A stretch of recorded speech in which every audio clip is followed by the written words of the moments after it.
ସ୍ୱାଧୀନତା ସଂଗ୍ରାମୀ ଶହୀଦ ରେଣ୍ଡୋ ମାଝୀଙ୍କ ଜନ୍ମ 211ତମ ଜନ୍ମ ଦିବସ ପାଳନ।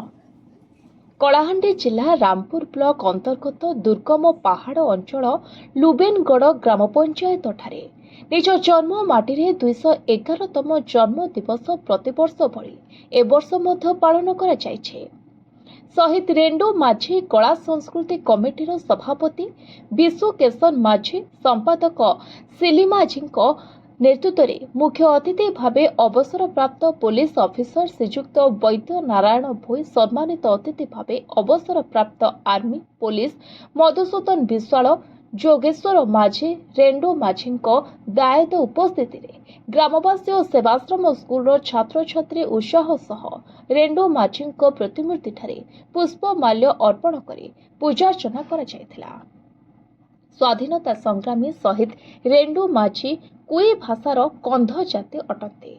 ସେ ଅନେକ କନ୍ଧ ସମାଜର ମୁଖିଆ ଭାବେ କାର୍ଯ୍ୟ କରିଥିଲେ। ରେଣ୍ଡୋ ମାଝୀଙ୍କ ଜୀବନୀ ବିଷୟରେ ଅତିଥିମାନେ ଅବଗତ କରାଇଥିଲେ। କାରୁକା ପ୍ରଗାଣରୁ କୁଜା ମାଝୀ, ମାନା ମାଝୀ, ଶ୍ରେଷ୍ଠ ମାଝୀ ଉକ୍ତ କାର୍ଯ୍ୟକ୍ରମରେ ଉଲ୍ଲା ଦାନିର ଗଣ୍ଡ ଓ କନ୍ଧ ଆଦିବାସୀ ସହଯୋଗ କରିଥିଲେ। ଆଦିବାସୀ ପରମ୍ପରା ନିଆରା ମାଟି, ମାତା, ସୂର୍ଯ୍ୟ, ଚନ୍ଦ୍ର, ପାଣି, ପବନ, ପାହାଡ଼, ପ୍ରକୃତିକୁ ବିଶ୍ୱାସର ସହିତ ପୂଜା କରନ୍ତି।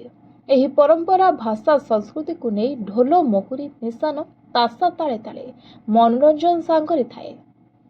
କଳାହାଣ୍ଡି ଜିଲ୍ଲାରୁ ଲମ୍ବୋଦର ସେନାପତିଙ୍କ report, voice of Odisha live.